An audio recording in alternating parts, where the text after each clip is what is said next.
Hi Scorpio, welcome to your reading. I've already pulled some cards for you and you got the oyster together with the horse. So I kind of feel like these are either two different people or two different aspects within yourself. And they are quite interesting. Aries actually also got the horse in their reading, and you are both ruled by Mars. So there might be some kind of overlap there. But I do feel like the horse is definitely talking about like your drives. That is what I'm feeling. And there's something that is coming through pretty strongly for you about being careful to kind of be mindlessly driven. It's like when I looked at this horse, I was like, but where is its owner?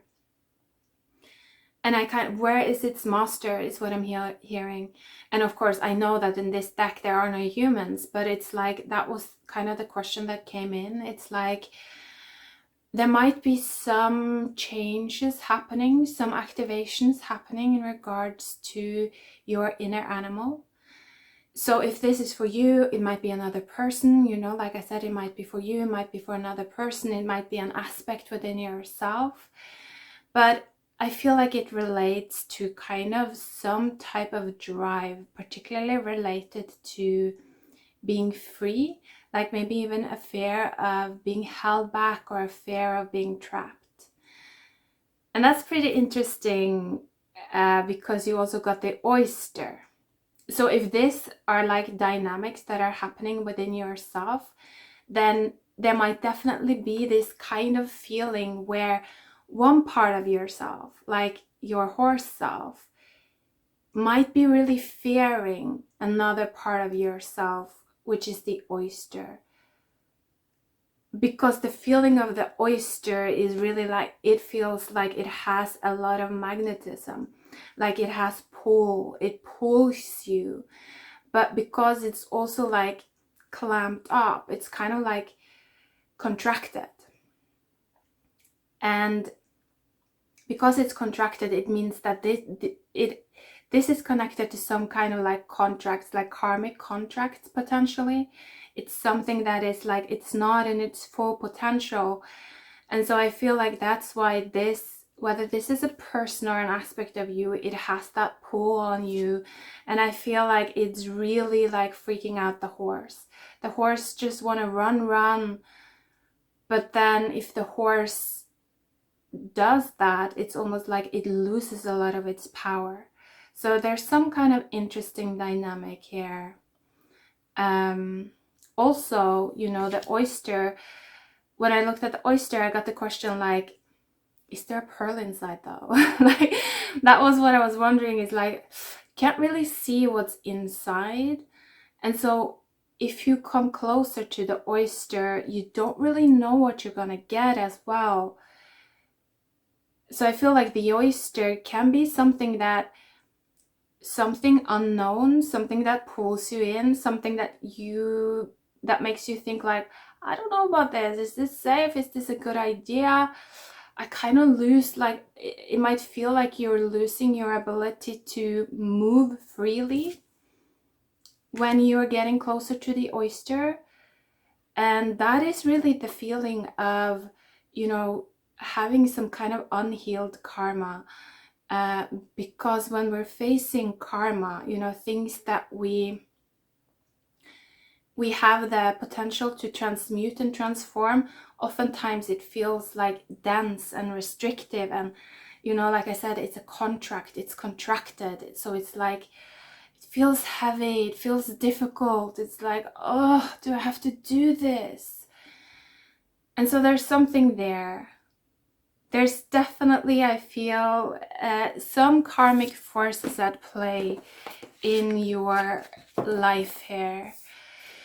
So let's see if we can get some more guidance. And I was also hearing, but with every type of karma, there is the potential for kind of like rewards. Like I said, pearls. So it's not like this is a negative, it's a potential. And that's also what I feel with your reading. Like with a lot of the other readings, it has felt like there wasn't as many choices. It was more clear what type of path they were on. There was not that many different timelines. With your reading, there are so many different timelines. And so it means that I feel like you have a lot of choice. But when there's a lot of choice, you know, there's also that need to be more present and kind of more aware, so that you actually, you know, use your free will, so that you actually become aware of all of these choice points, these different timelines that you could choose. So that's what I'm feeling for you just initially.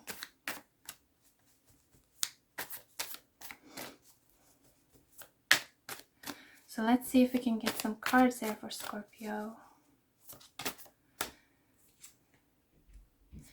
The card that came out was the Four of Wands.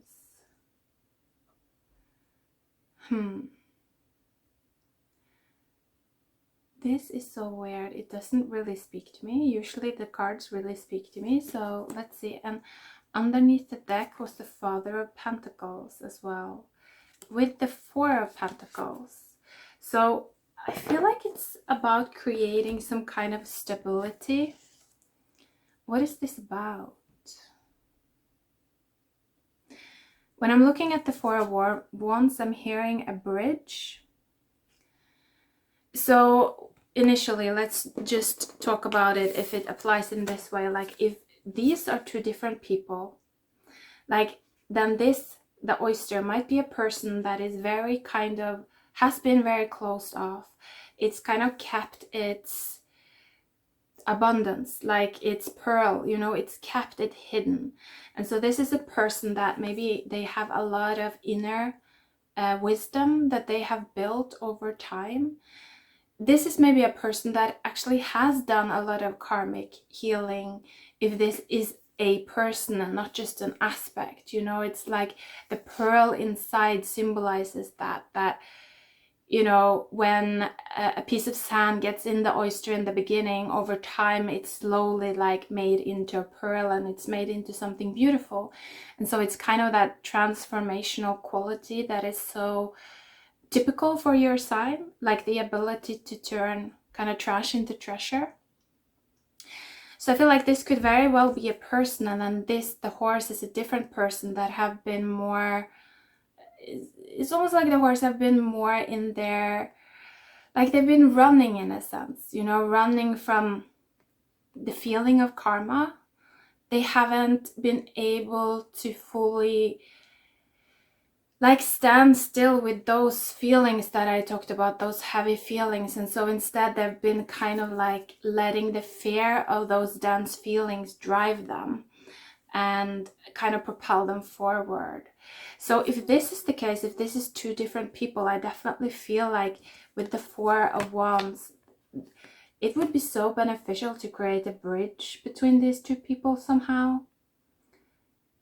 But it needs to be, is what I'm hearing, it needs to be a bridge that is mutually beneficial. Like there has to be balance in this type of relationship, because these two people, if these are people, they are very, very different. You know, it's like the oyster will just purify, boom, straight. The oyster goes straight into energy healing mode is what I'm feeling. If this is a person, it's just like, boom, starting to purify, starting to basically turn trash into treasure. Whilst the horse is very different. It kind of like runs around and around and around, circles around for a long time. And it's through that action of running that I feel like the horse is the type of person that will manifest their karma into reality more. Like they will maybe make it physical so that they can learn from their karmic lessons, whilst the oyster is someone that they learn from their karma through their own subconscious. So this is a person, they don't leave their house. Like they don't have to leave their house to learn or to pick up on information. They're very like energetically powerful, whilst this is a person that is, I'm hearing, more earthbound. the horse is an earth sign, and the oyster is the element of water, by the way. So the oyster is probably a bit more like fluid and, in a sense, non-material, while the horse is maybe more focused on the material world. And so if these two, whether it's people or aspects within you, with the Four of Wands, if it's like if these two forces were to come into some kind of union, yeah, how do you do that?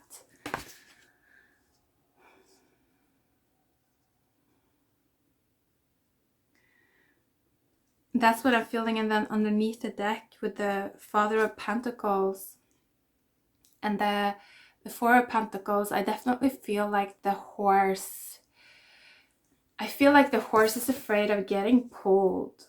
Like the horse is really afraid of that feeling of karma. But because the oyster, like if this is a person, like I said, then this person has overcome a lot of their own karma. And when that happens, I don't know if you've experienced that, but if you meet a person like that, they pull you. Like you feel that they have this type of magnetism because they're, yeah, inside they have a pearl, like they have so much wisdom, lived wisdom as part of their kind of like energetic field. And so they tend to have this pull. So I don't know. So I think like for the horse to feel more secure around the oyster, maybe the horse actually needed to build up some kind of financial resources, is what I'm feeling. That the horse also something about the throat chakra that I'm not really getting now, but it's like almost like the horse had to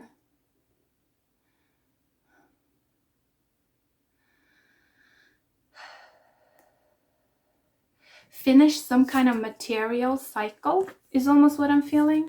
That they had to, or maybe have to, because now I'm getting that this might not be fully wrapped up. Like this might actually be related, I feel, to Mars retrograde.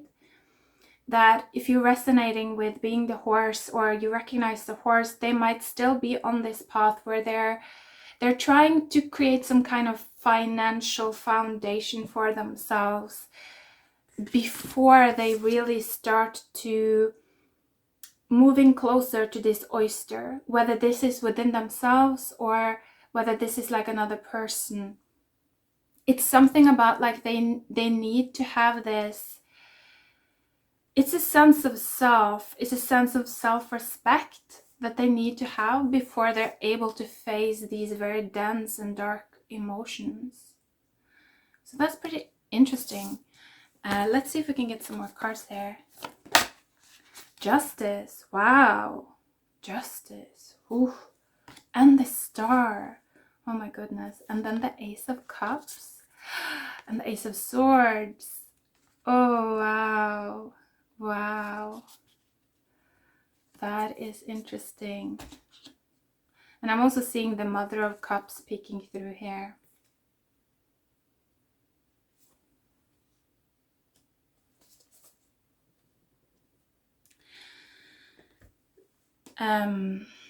So the Mother of Cups have been coming through in a lot of readings, and she comes through now during these times. Like she comes through a lot as a guide, like a past life guide, a feminine past life guide that kind of belongs to the land that you live on. This is how she's been coming through. And so again, I feel like with the oyster, this is a person or an aspect within you. It's almost like it's pulling you back to past lives, and that's why you get the feeling of like things are denser, they're kind of darker, because it's like they're more ancient, you know, they're less evolved. It's like they're still, these are times when people lived with a lot more karmic contracts. Like there was they didn't have as much choice as we do today. Even though today, like our choice is still very limited in many ways, but it's like back then there was even less choice, you know, it was even more difficult to like dramatically change your life. And so I feel like the horse it's almost as if the horse wasn't ready to go back to these ancient timelines and bring light to them until he kind of finished off some types of lessons related to this very time that we're living in now, like this material world that we're living in now. The horse needed to have some kind of experiences, I'm hearing, related to being a man. I don't know what that means. So maybe I feel that's why the horse is so related to like a Mars and Mars retrograde.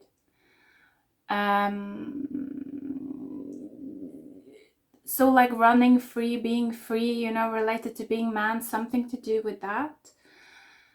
Needed to have that experience until it was ready to kind of go back to these more ancient times and deal with the karma of the past. That's what I'm feeling, because I'm feeling that somehow this oyster is very much related to some type of karma from the past. Like whether it's in this lifetime or past lifetimes, I'm not sure. Maybe different for all of you, but then the star, it's like, and the justice. Oh yeah, I forgot the justice. It's like, it is through, it's like going back to these past timelines. Oh yeah, now I get it. That's the thing.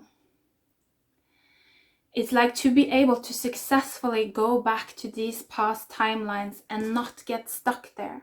Not like just recreate them. It's like the horse really needed to learn how to master his own drives. Like there's something about that, and that's also where like themes within your signs comes in, like sexuality particularly, you know, the masculine drive and all of those desire-driven drives, you know, desire-driven drives related to Mars. You know, I feel like that type of consciousness. Also the Father of Pentacles is such like a material, sensual, like greedy, can be like greedy energy.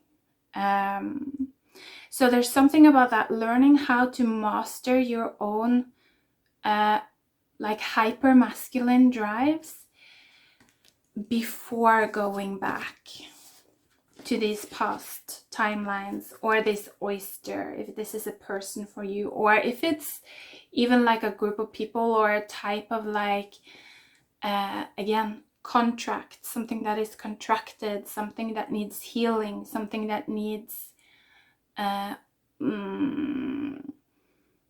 trust, I feel, to open, you know, something that needs understanding and warmth to open, the feeling of peace, you know, feeling free and at peace, feeling secure.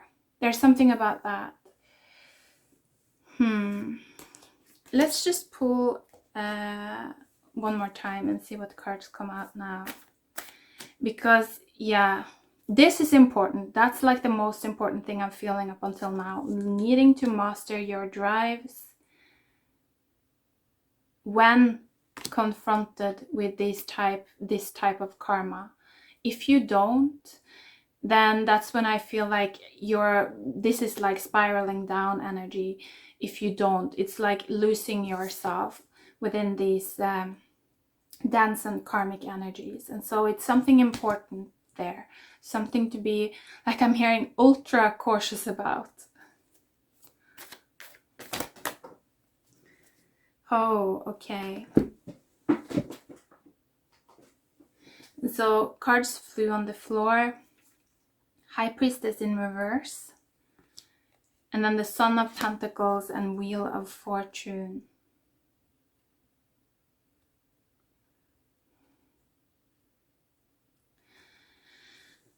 So there's also something about like if you resonate with being very much in this hyper masculine, freedom loving energy, or if you know a person like this, it's almost as if this person, they need to experience a little bit of suffering, is actually what I'm hearing. They need to experience a little bit of suffering to build their more compassionate self. Like it's almost like they need to sink into a deeper level of their consciousness, because in their like natural state of being the horse, they are just so kind of quick to move about and get out of things, and like they're very clever and very like you know, they're just able to get away and to run off to protect themselves is what I'm feeling. But it's something about like what happens if all your legs get cut off, you know, it's like, and you can't move anymore. Are you still then like able to keep that spirit of yours, that freedom loving spirit of yours? Are you able, it's something about like, are you able to bring that sense of freedom into yourself and into like the depths of your consciousness? That's what I'm feeling with this. And so there might be, for this horse aspect, or for this horse person, there might be some kind of obstacle coming in. It was also actually similar to the Aries reading a little bit, that the horse is going through some problems, because it's about learning how to master that drive for freedom and use it, like really master it, so that we can use it as a tool, not something that is just like our default setting. We're just like, boom, get into the horse and it just runs and it's wild and it's like that, but it's not a tool. It's just like a wild animal, if that makes sense. So again, something also with sexuality here, like could be something about really also learning to kind of master and harvest, or I don't necessarily want to use harvest. I feel like it's more about mastering your masculine drives, if that resonates. Like your masculine sexual drives, and using it as a tool for healing potentially, you know, with the oyster. So this can like this can relate to so many different like situations. You can do that, of course. It can be on a just like privately for yourself, within yourself, but it can also be in relation to other people. So yeah. But to sum up, I would say like there is some inner wealth, like some inner wisdom that is there for you, but depending on your level of consciousness, like depending on where you are on your journey, you might feel the need to complete some cycles, like some kind of cycle in the external world, like in the material world, before you go back to kind of open up this oyster and in a sense help heal and liberate this oyster from this contraction. So I hope that makes sense. It's quite mysterious, your reading, but I think like that's exactly the way you are. So I hope the reading made sense for you. I hope it was interesting. Yeah, take care and bye for now.